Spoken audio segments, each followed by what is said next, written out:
écoutez Alger Chaîne 3, le journal.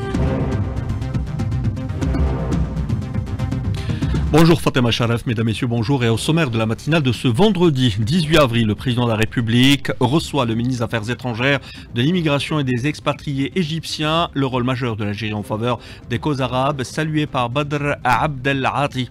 Une visite déjà couronnée par la signature d'un mémorandum d'entente entre le groupe Sonelgaz et la société égyptienne Aswedi Electrica. Les premiers essais en prévision du déploiement du réseau de la 5e génération effectués hier par l'opérateur de téléphonie mobile Mobilista. Par achèvement de l'élaboration de l'ensemble des textes réglementaires encadrant l'exercice du métier de journaliste, l'annonce a été faite par le ministre de la Communication Mohamed Mezziane hier depuis Oran. Nous parlerons également dans cette édition de souveraineté alimentaire, des portes ouvertes axées sur les variétés de semences locales et leur introduction dans la production agricole, organisée par l'Institut technique des grandes cultures qui fêtait hier un demi-siècle d'existence. À l'étranger, le mouvement de résistance palestinien Hamas rejette une proposition de trêve à Gaza réclamant un accord complet et non pas partiel. Hier, de nouvelles frappes sionistes avaient fait une quarantaine de martyrs. Il y aura également de la culture, 14e festival international de musique symphonique. Il se tient depuis hier à l'Opéra d'Alger. Et puis en sport, coup d'envoi ce vendredi de la 23e journée du championnat de Ligue 1 avec 3 matchs au programme. Nejm Maghraji Essaoura, USM Khanchla Paradou Athletic Club, Entente de Sétif, Mouloudia d'Oran. Mesdames, Messieurs, bonjour. Le président de la République, Abdelmajid Tebboune, a reçu hier le ministre des Affaires étrangères, de l'immigration et des expatriés égyptiens, Badr Abdelhadi, qui lui a remis une lettre du président égyptien Abdel Fattah al-Sisi, s'exprimant au sortir de l'audience, ce que lui a accordé le chef de l'État. Le ministre égyptien des Affaires étrangères, de l'immigration et des expatriés a salué le rôle majeur de l'Algérie en faveur des causes arabes, notamment la cause palestinienne, à partir de son siège au Conseil de sécurité des Nations Unies. Badr Abdelhadi. J'ai eu aujourd'hui l'honneur de rencontrer son Excellence le Président Abdelmajid Tebboune, à qui j'ai transmis les salutations de son frère, son Excellence le Président Abdel Fattah al-Sisi, et j'ai remis à son Excellence une lettre écrite de la part du Président al-Sisi, en exprimant l'estime et l'appréciation que nous portons à la visite du Président Abdelmajid Tebboune en Égypte au mois d'octobre dernier, ainsi qu'aux importantes discussions qu'il a eues avec le Président al-Sisi. Ces échanges ont confirmé le caractère fraternel et exceptionnel des relations égypto-algériennes, ainsi que la convergence des vues en faveur d'efforts conjoints pour renforcer la sécurité, la stabilité et la paix dans la région, à la lumière des évolutions rapides que connaît le monde arabe, le Moyen-Orient, le continent africain et même la scène internationale.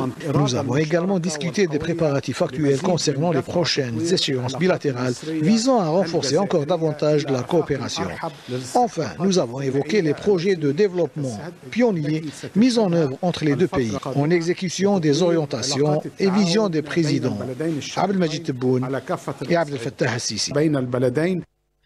Badr Abdelhadi, en visite officielle en Algérie, a été reçu auparavant par le chef de la diplomatie Ahmed Attaf, flotte de l'Algérie, qui a eu également des entretiens avec le ministre d'État, ministre de l'Énergie et des Mines et des Énergies Renouvelables, Mohamed Arqab, avec lequel il a évoqué les voies et moyens de renforcer la coopération bilatérale. D'ailleurs, un mémorandum d'entente a été signé entre le groupe Sonelgaz et la société égyptienne Aswedi Electric visant l'élargissement des perspectives de partenariat dans plusieurs domaines énergétiques stratégiques, dans l'ingénierie et la réalisation des infrastructures énergétiques. Cet accord tend également à renforcer la présence internationale du groupe Sonelgaz sur les marchés extérieurs et à approfondir ses relations continentales dans le domaine de l'énergie. Énergie toujours, le président directeur général du groupe Sonatrach, Rachid Hashishi, a tenu une séance de travail avec des responsables de la compagnie ExxonMobil dans la ville de Houston, aux États-Unis, avec lesquels il a évoqué les opportunités de coopération entre les deux sociétés dans le domaine de l'exploration pétrolière et gazière. Nous vous disions en titre, le ministre de la Communication Mohamed Mezziane annonce depuis Oran le parachèvement de l'élaboration de l'ensemble des textes réglementaires encadrant l'exercice du métier de journaliste. Mohamed Mezziane a présidé hier la première rencontre régionale des journalistes et professionnels des médias, sanctionnée par de nombreuses recommandations d'ailleurs et propositions formulées dans le but de soutenir la profession. Le ministre de la Communication a réaffirmé à l'occasion l'importance de construire un front médiatique uni devant les tentatives visant à porter atteinte à l'image de l'Algérie. Mohamed Hamza Belmadani. Lors de son allocution, le ministre a mis en avant l'importance de la formation continue et le rôle de la famille des médias dans la défense des intérêts de notre pays et la promotion de son image. La rencontre d'aujourd'hui porte sur une question essentielle, à savoir la contribution de la corporation journalistique au développement. Il ne peut y avoir d'avenir en Algérie sans une presse professionnelle et nationaliste. Autre priorité à débattre lors de ces assises, la formation continue et spécialisée des journalistes. La rencontre régionale a regroupé les représentants des médias de 17 wilayas. 4 ateliers portant sur des thèmes divers qui concernent la profession se déroulent actuellement. Il s'agit notamment de la nouvelle législation encadrant le secteur de la communication, la réalité de la presse audiovisuelle écrite et électronique face aux nouveaux défis de l'intelligence artificielle, ainsi que la communication institutionnelle et son rôle dans la promotion de l'image de l'Algérie. Doron, Mohamed Hamza Belmadani, Alger, chaîne 3. Les premiers essais en prévision du déploiement du réseau de la 5e génération 5G effectués hier par l'opérateur de téléphonie mobile Mobilis, conformément aux directives du président de la République Abdelmajid Tebboune. Cette étape constitue un saut qualitatif dans le domaine des télécommunications et des technologies de l'information dans notre pays. Le compte rendu de Maël 15.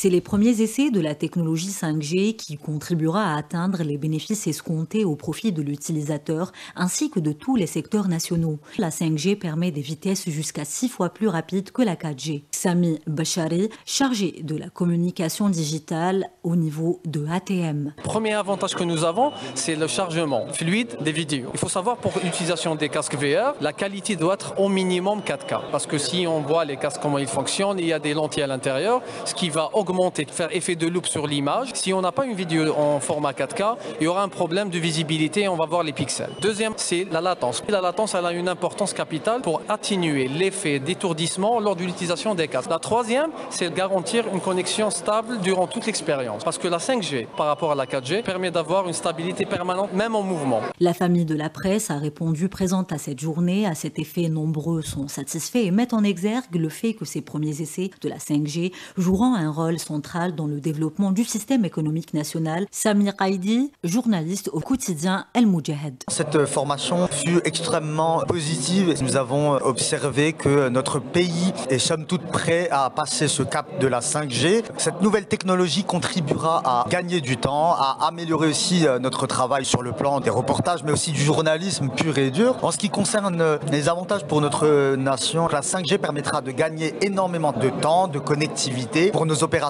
économiques et notamment pour tout ce qui a trait aux ambitions de l'Algérie qui sont de maximiser ses exportations hors hydrocarbures. Actuellement, on apporte les dernières retouches en prévision du déploiement de la 5G qui devrait intervenir durant le deuxième semestre de l'année en cours. Et parlons également dans cette édition de souveraineté alimentaire, des portes ouvertes axées sur les variétés de semences locales et leur introduction dans la production agricole, organisée hier par l'Institut technique des grandes cultures. L'Institut situé à Ouedsmar fête un demi-siècle d'existence, Hakima Kamal.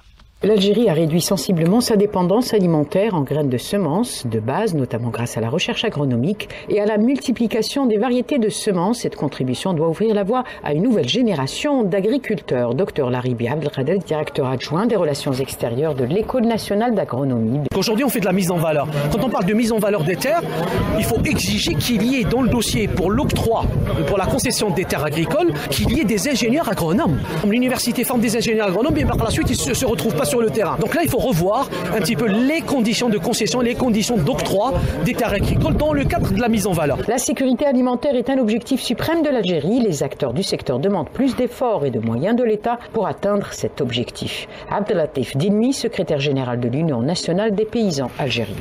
On a un défi. Dans les prochaines années, on va exporter nos produits. Alhamdoulilah, les produits agricoles, de large consommation au niveau des marchés. Vous voyez, pommes de terre, tomates, courgettes, tout ça, c'est en abondance.